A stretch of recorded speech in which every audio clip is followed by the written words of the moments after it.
This is Where We Live. I'm Lucy Nalpathanchel. Entrepreneurs know creativity is important to success, especially if your venture is one of a kind in the town or city where you live. Coming up, we check in with Connecticut native Colin Kaplan, whose party bike is turning heads on New Haven streets. But first, summertime means summer music, and on this Friday, we're profiling Connecticut musicians. Audio Jane is a 90s-inspired rock band based in Hartford. Earlier this year, the band released their first full-length album called Naive, which includes this song, Atmosphere.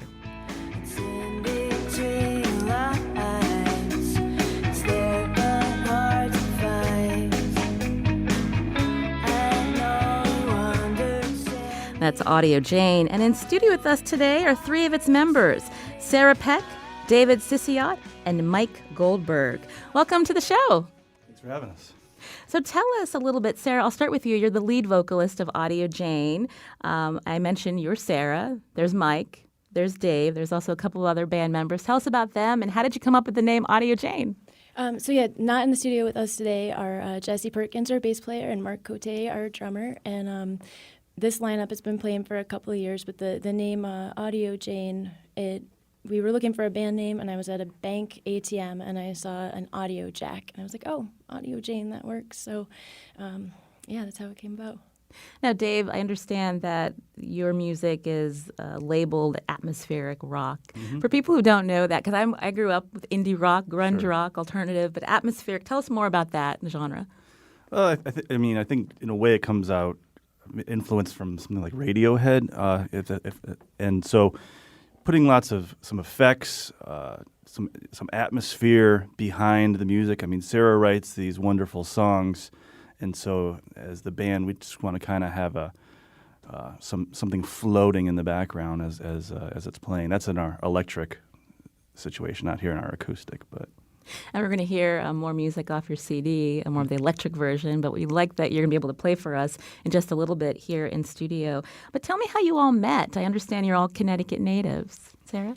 Yeah, so I actually met Mike in high school, and we ended up connecting much later on a couple of years ago, and I asked him to record these songs that I had floating around because the previous lineup of the band had broken up. And we started as a recording project, and at the time I was singing in a metal band where Mark was the drummer, and so we asked him to play on some of the recordings, and we thought, well, we should start playing live and put a band together. So we found Jesse on Craigslist, and then David actually auditioned for a previous lineup of the band as the drummer, and but he's really good at guitar. So. I wasn't a good drummer.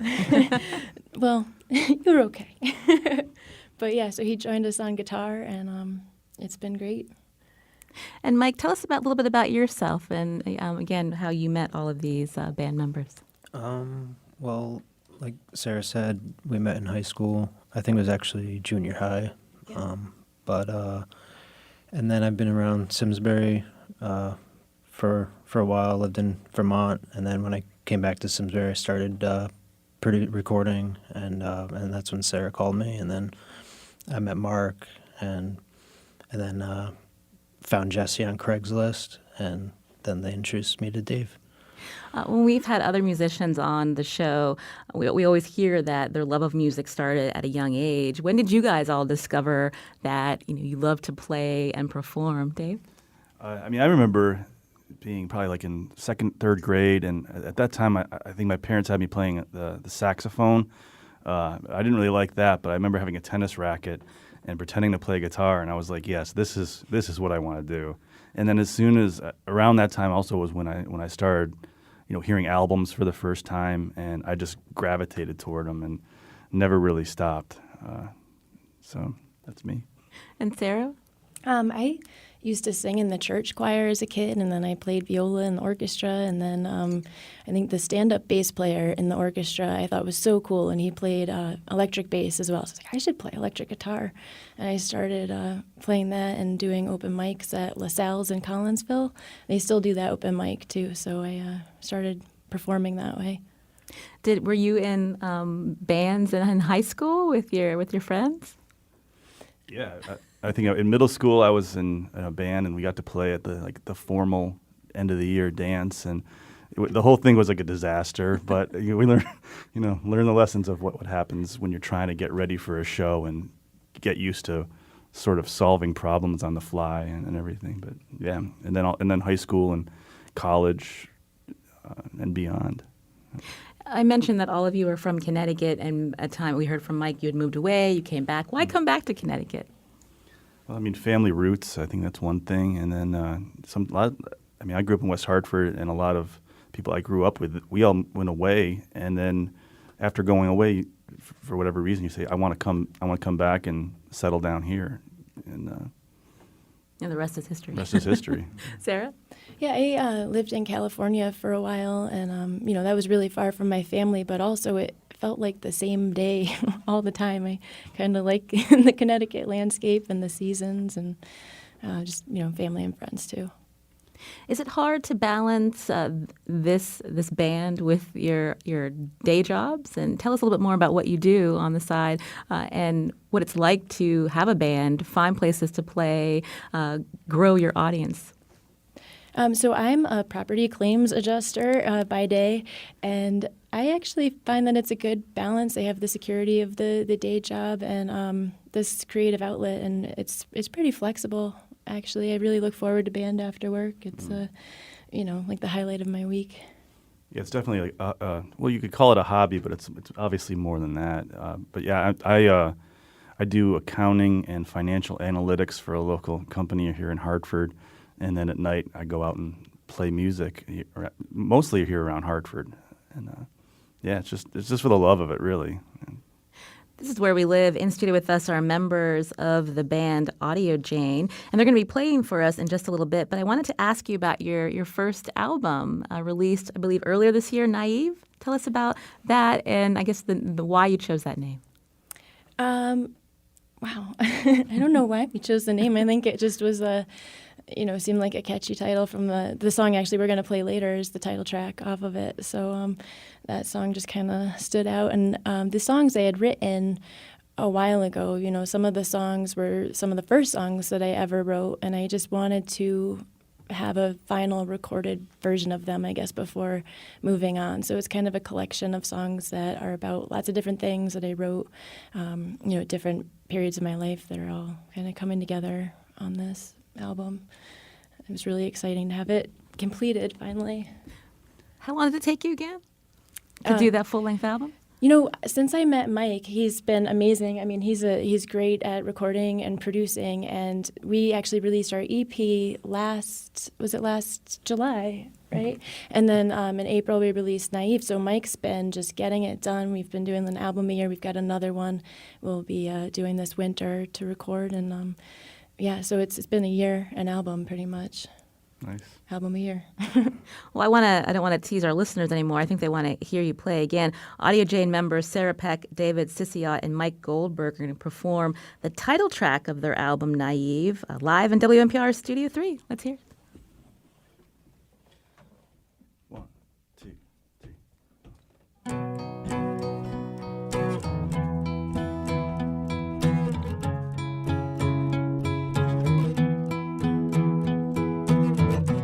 I don't want you. I don't want me. 'Cause I might have to lose you someday. Honey, don't you see? I'm not so naive that I believe in forever.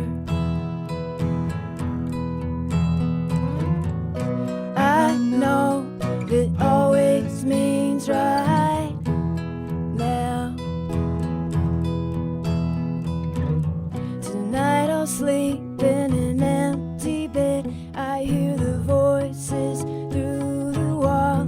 I hear the sounds, but no words come through. So my thoughts return to you. I know what I feel. I know what I feel. I'm not so naive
not so naive that I believe in forever.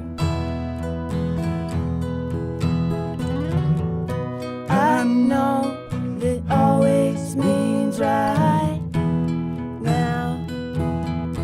I'm not so naive that I believe in forever. I know that always means right now.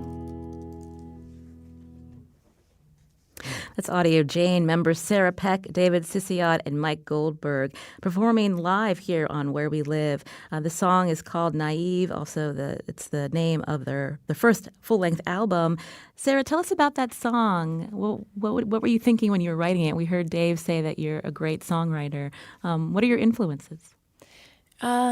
So I listen to completely different music than maybe what we sound like, but when I was growing up, I listened to a lot of the bands that we get compared to all the time, which are like Nirvana, Mazzy Star. I used to do at open mics all the time. The Cranberries, and then now I've been listening to the same song for like 2 months over and over on repeat. That's a Ryan Adams song. I like Tame Impala, all different kinds of influences and such, but. That song was kind of like as many of the albums or songs on the album rather are about failed relationships. It was just sort of the hesitance to get into something knowing that nothing lasts forever. It's often that when we listen to people that are musicians, it seems that it would be common sense that we're talking about our relationships, maybe relationships with someone that we've spent a long time with or family. How do you decide? Do you ever not talk about those things, but maybe something more carefree, something that we may not think about when you're writing a song? Sometimes, it's funny how I think none of the songs are about any one particular thing, but I have had a couple of songs where it's more like an image almost that like 1,000 Miles, which we'll play later. I kind of had this image of like John Wayne riding a horse off into the sunset.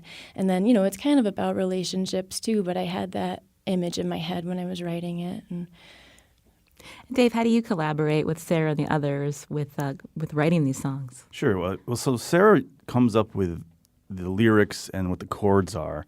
A lot of times she'll record them as a demo, and then she'll bring them in. So then at that point, it's really, we have 3 guitar players, so there's a lot of guitars going on in the band. So it's kind of our job to really arrange them. Then the drummer, Mark, comes up with the beats. Jesse lays down, obviously, the bass. And then, Mike and I have worked really well together, just trying to play off each other on the guitars. And then Sarah kind of does the rhythm guitar piece of it. So far, it's been pretty organic, just the way song comes in, we learn it, we like it, we start playing it as a full group in our rehearsal space, and there it is. That's the song. So, how often are you rehearsing, and where do you rehearse? We rehearse once a week, roughly, and it's out in Terriffill at the mill out there. There's a lot of stuff out. Well, I wouldn't say a lot of stuff, but there's a lot of stuff at the mill. So we have a big rehearsal space where we even put on shows sometimes. We'll have other bands come in and play there, and that's where Mike's recording studio is. He's recorded a few albums there. So there's a lot going on in Terriffill. Sarah, do you like being compared to Mazzy Star or the Cranberries? Oh, yeah. I love those bands growing up. Mazzy Star, Hope Sandoval has a beautiful voice and just the style I really like. And the Cranberries write great songs, so it's definitely a compliment. And Dave, what bands influenced you growing up? Growing up, I think I went from being into metal in my early days and then kind of moving on to prog rock and listening to a lot of radio shows where they would play that type of stuff, learning about just those old 70s bands, and I think that really is what I grew up on. And then it's just a matter of investigating and finding out more. And there's always new music to find out about in the world, and even just here at home, local bands and stuff. So I think all of us love music, and we're always just listening to new things and trying to find new stuff. Mike, can I ask you about your influences? Mm-hmm. I like the band Beach House. I like Cat Stevens. I also like some heavier stuff, Nine Inch Nails, Tool, and I like all the bands that I produce and work with. I listen to them probably the most. I was thinking back to the music I listened to growing up, and back then, like, you would run out and get the CD. But the music industry, like, has changed so much. I mean, how do you get the word out about the music you do, and to get people to come to your shows? I mean, obviously, social media probably plays a part. Oh yeah, Dave just took over our social media because I am not very good at it. But Twitter, we just got a Twitter account, and Instagram. We're on Facebook. I think you were actually one of our early followers on Twitter, so that was like, whoa, we got a celebrity following us. Well, many bigger people will probably be following you in just a little bit, David. But I wanted to have our listeners hear a more of a harder version of your music. We're going to play another song off of your album, Naive. I think this is called Gone for Good. Before we hear the music, can you tell us about the song? Yeah, it's another song about a failed relationship.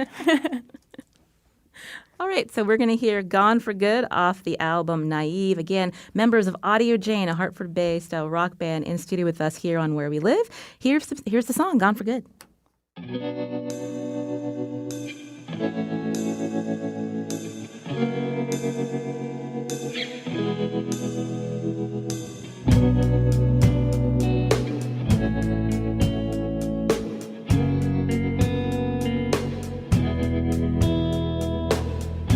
It's so lonely out there, noise is all that you hear.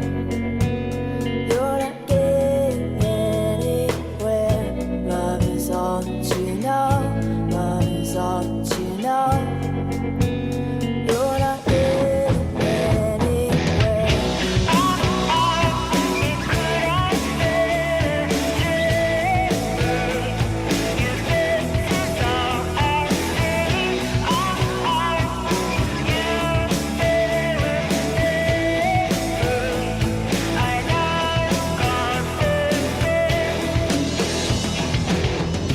Tell me your sign, tell me your lie. It used to matter. Love is all that you know, love is all that you know. But you're still falling down.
This is Where We Live. I'm Lucy Nalpathanchel. Today we're featuring the music of Audio Jane, a rock band based in Hartford. Their new album is Naive, and we've got three members of the band in studio with us today, Sarah Peck, David Sisiot, and Mike Goldberg. Their first full-length album is Naive, released earlier this year. We're going to hear another song off of that CD called Starry Eyes.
This is Where We Live. I'm Lucy Nalpathanchel. You're hearing music from the Hartford-based group Audio Jane. 3 members are in studio with me: Sarah Peck, David Sisiot, and Mike Goldberg. Sarah, I wanted to go back to you because we were talking about the 90s, and there were a lot of female-fronted bands back then. How has that worked out for getting people to come out to hear you? Because, again, it's a female vocalist, lead vocalist, and 4 band members, and talking about your influences and how you like to be compared to people like Mazzy Star and the Cranberries.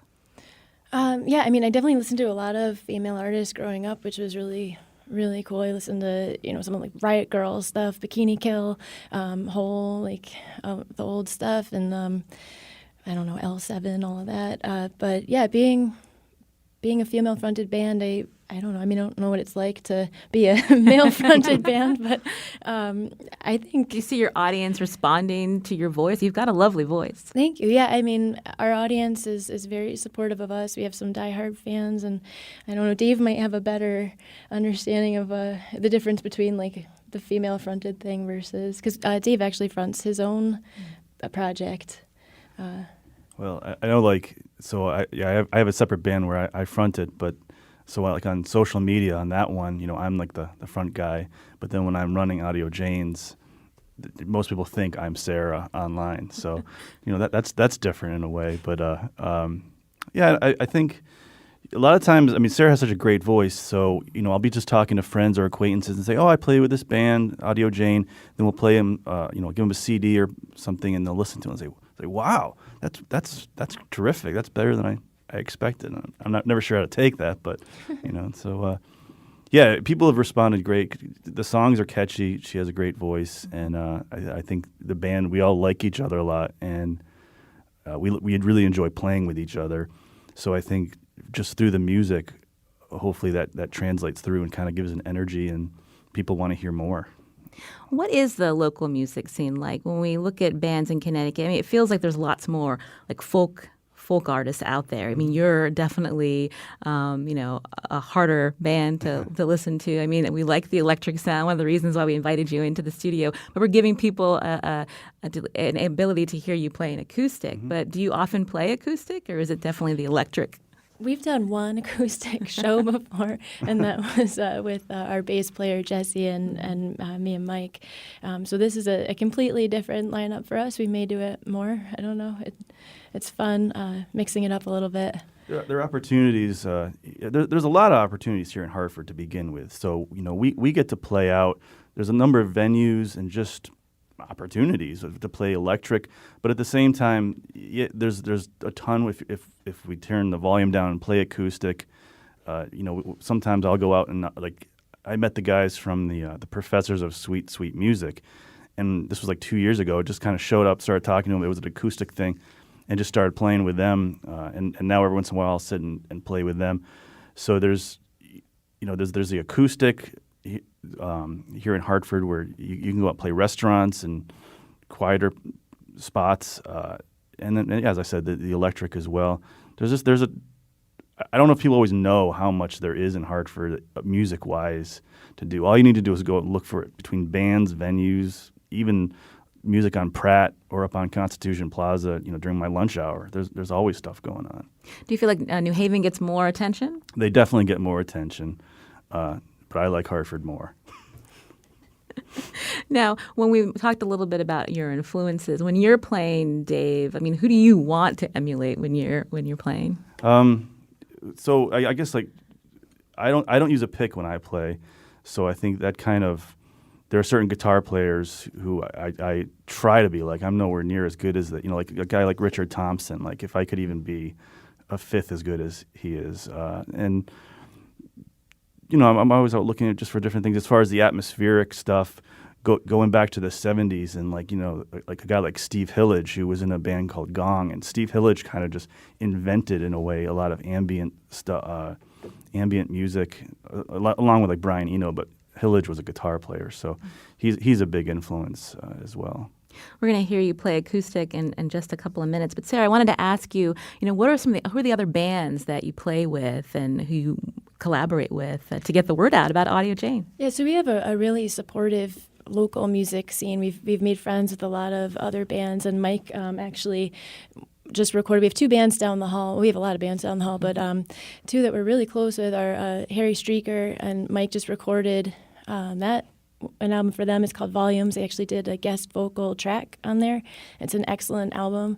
And then an associated band with that is Record Affair, and they're in the studio right now recording.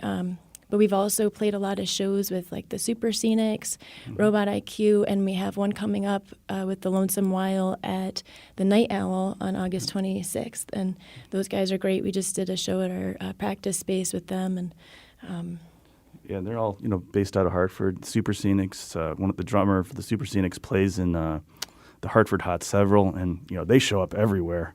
You never know when they're going to show up. We know one of those Hartford Hot Several members, or a few of them. So I want to ask you if you don't mind playing the song 1,000 Miles off of your album again, Naive. This is Audio Jane.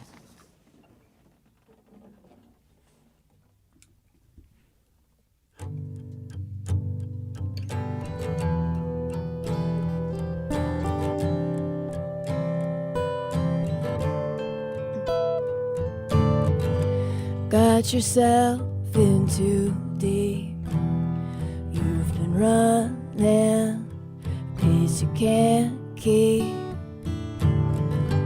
There are words you can't say, but it's understood. Say them if you could.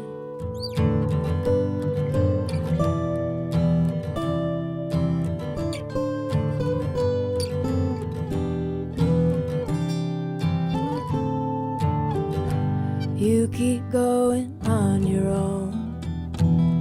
1,000 miles to go. You walk all alone. I don't love you like I should. Give it all to you if I could.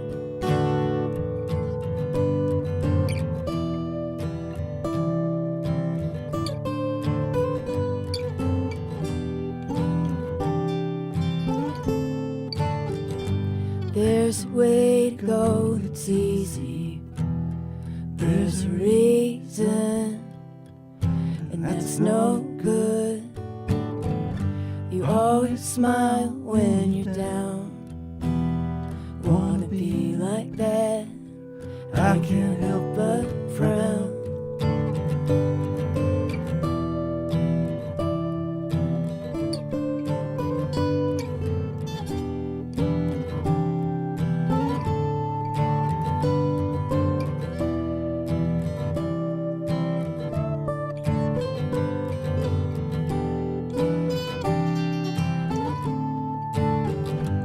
You keep going on your own. 1,000 miles to go. You walk all alone.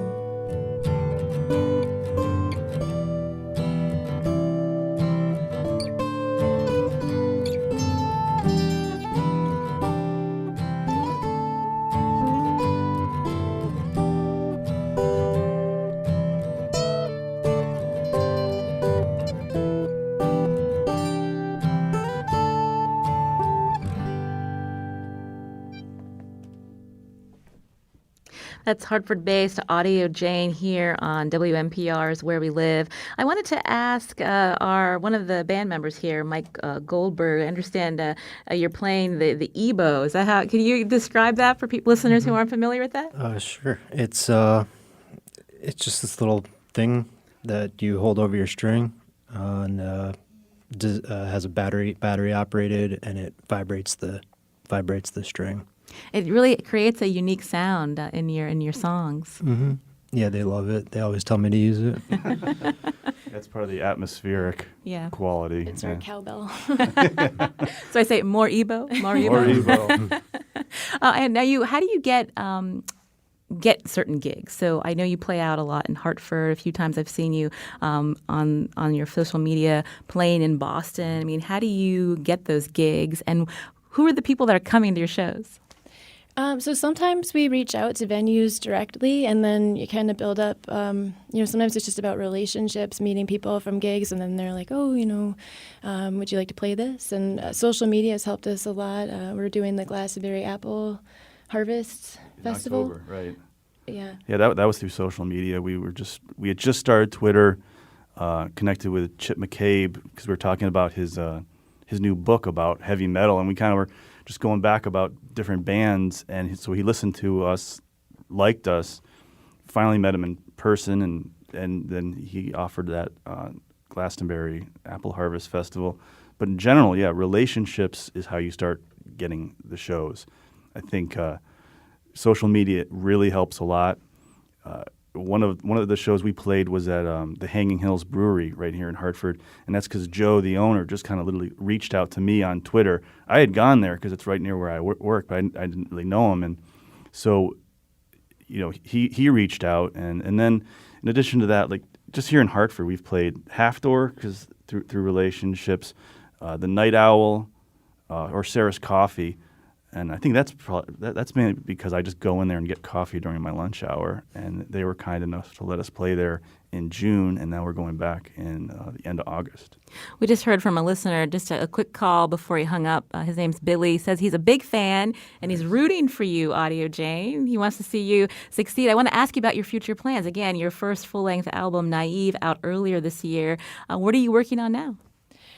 So I actually recorded the whole next album. It's been a busy writing year for me, and I recorded it all on GarageBand on my iPad, just myself, all the demos, and I released it as Fuzz Puppy. The demos are online, but those are all the future Audio Jane songs, and it's kind of neat to see the progression, at least to me, like the original song, and then how the band adds and like restructures and just adds the magic to the song, I guess. So we'll be recording. Mike will do it again, I think. We'll be recording this winter, take a break from gigging and work on that project. Well, it's been a real pleasure to have you in studio with us. Again, this is Audio Jane.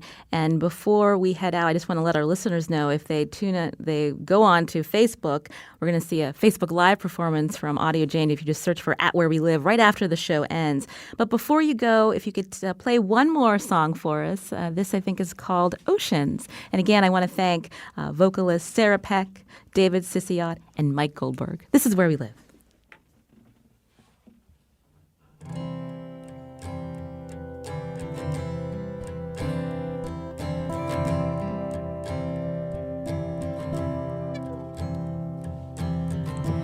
Give you the ocean, everything in between. If you come out into the water, swim out deep with me. Give you the ocean, everything in between. If you come out into the water, swim out deep with me. I'm over my head this time. I'm over my head this time. Thinking of ways to get back to the shore, but my mind's in a mess and my body is sore, and the waves are so green. It's like nothing I've seen. They can carry me away. I'm over my head this time. I'm over my head this time.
This is Where We Live. I'm Lucy Nalpathanchel. Alright, Coach, relax. Red light social. You're hearing people on the Elm City Party Bike that was just last night. It's the first of its kind in Connecticut, reportedly in New England, having launched onto the streets of New Haven earlier this year. Co-owner Colin Kaplan joins us from WNPR's New Haven studios to tell us more about this venture. Colin, welcome to the show. Thank you very much. We heard about the party bike from a WNPR intern who actually lives in New Haven, and she's from Nashville. She says she sees these all the time, and we haven't seen it yet up here in Hartford. Tell us about where this idea came from, Colin. Sure. My business partner, Christian Bruckhart, came up with the idea a few years ago. Saw it in Asheville, North Carolina. And I had originally seen it about 10 years ago in Austin, Texas. And we kind of imported an idea from the Southlands to bring up to good old New England. How difficult was it to come up with, the business plan to get this on the streets of the Elm City? Well, yeah, it was an interesting mix of shopping for the right bike, figuring out if there was actually a kind of a market for this, and there certainly has been. My existing business, Taste of New Haven, was kind of a segment to run off and try and see if a pedaled party bike would actually work, and it's kind of taken over in a way our lives. Describe, because we're on the radio, describe what this wagon pedal bike looks like and what's been the reception in New Haven. Sure. This is like a trolley. It's like an open-aired trolley. 15 passengers sit, they pedal, they sit at little thin kind of counters, and there's a center aisle that we can serve from. And it rides around open, so people can literally talk to people in cars. Sometimes there's high fives. If they don't high five us, people get yelled at sometimes. And, it's generally a party on wheels and a really good way to see the city. It's a sightseeing thing. And the response you asked, it's been phenomenal. We never anticipated working 15 tours a week. So.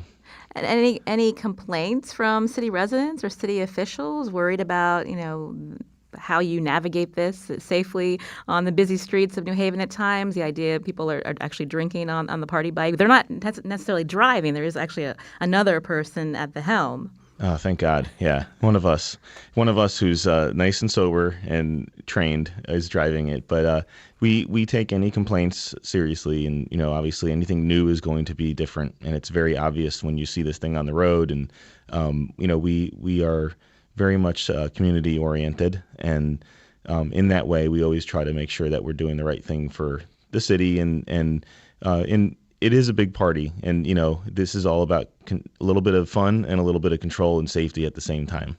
Speaking of city officials, someone who works for the city of New Haven is on the line right now.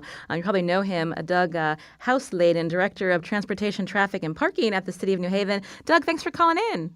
Good morning. How are we today? We're doing well. So what's the city's take on the Elm City Party Bike and what it brings to Elm City? Well, Mayor Harp and the city of New Haven were recently listed #1 for startups in the country. And we see this as a great startup that's invigorating downtown and bringing a lot of health, vitality, and more importantly, history to the mix. I think Colin, being a natural historian and professional architect and historian, can really highlight downtown's treasures around the city and on the Elm City Party Bike as well. Tell us more about that, Colin. When you're taking people around, you and your business partner Christian Bruckhart, I believe, you're actually showing people landmarks, talking about the city. I understand you're a native. Talk about how that comes into play when people are on the Elm City Party Bike. Sure. First off, hi, Doug. I didn't know you were going to be here today. Morning, Colin. Good morning. So, my background and Christian's background is both from the same street. We grew up on Ellsworth Avenue in New Haven. We were born and bred and stayed here, and we're really about, creating experiences in New Haven and better experiences. My background's architecture and history. Putting all this together, we do a history tour, we do a ghost tour. We do, you could do an architecture tour, and we've definitely been able to show off some of the highlights and cultural attractions the city has to offer. I mentioned that you're an entrepreneur. You've got lots of projects. You just mentioned the other things that you're working on. A very busy person. Why Connecticut? Why come back? Why stay? Because again, we hear this narrative often that young people like yourself, your business partner, they don't want to be here in Connecticut. Yeah, that's a good point. A lot of my friends live all around the world, and we do live in a wonderful planet. But I like home, and I think home is where I could develop my skills. And believe it or not, I do encourage people to go other places, but that's all about finding oneself and finding what you're supposed to do. And what I was supposed to do was to be here and help build the community here. And I love Connecticut because it's full of history. It's got great people. We're so close to nature, and it's just a good business environment for what we do. It's great for small business, believe it or not. As a business owner, are there things that Connecticut can do to help you? Sure. Send us more people. Well, it's been a pleasure to learn more about the Elm City Party Bike. Again, Colin Kaplan is co-owner of this party bike that you may see when you're driving around New Haven in the next few days. If people are interested in learning more about the Elm City Party Bike, including like how they want to book it for their next party, where do they go, Colin? Sure. You can go right to our website, elmcitypartybike.com. And otherwise, you may see it or hear it on the street.